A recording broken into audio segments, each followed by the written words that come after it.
নেদারল্যান্ডসকে হেসে খেলে হারালো বাংলাদেশ। প্রায় 2 বছর পর দলে ফেরা সাইফ হাসান অলরাউন্ডার পারফরম্যান্সে আর লিটন দাসের দাপুটে ব্যাটিং ও তাসকিন আহমেদের আগুনে বোলিংয়ের সুবাদে 3 ম্যাচের সিরিজের প্রথম টি-20তে নেদারল্যান্ডসকে 8 উইকেটে উড়িয়ে দিয়েছে বাংলাদেশ। সিলেট আন্তর্জাতিক ক্রিকেট স্টেডিয়ামে টসে জিতে বোলিংয়ের সিদ্ধান্ত নেন বাংলাদেশ দলের অধিনায়ক লিটন দাস। তার সে সিদ্ধান্তের মান রাখেন তাসকিন সাইফরা।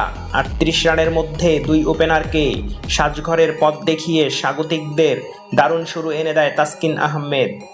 এরপর 1 ওভারেই ডাচ অধিনায়ক স্কট এডওয়ার্ডস এবং তেজাকে বিদায় করেন স্পিনার সাইফ।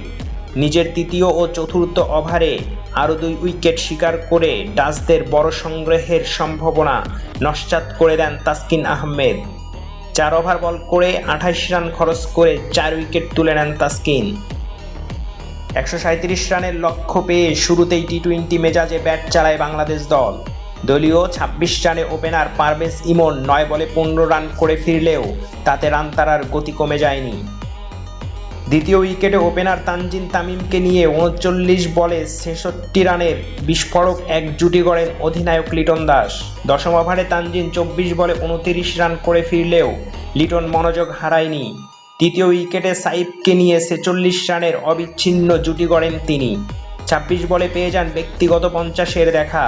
শেষ পর্যন্ত 29 বলে 6টি 4 এবং 2টি 6-এ 54 রানের হার না মানা ইনিংস খেলে দলকে জিতিয়েই মাঠ ছাড়েন বাংলাদেশ অধিনায়ক। দীর্ঘদিন পরে দলে সুযোগ পাওয়া সাইফ হাসান 19 বলে 1টি 4 এবং 3টি ছক্কায় 36 রানের একটি অপরাজিত ইনিংস খেলেন। চ্যানেলটি সাবস্ক্রাইব করে সাপোর্ট করবেন।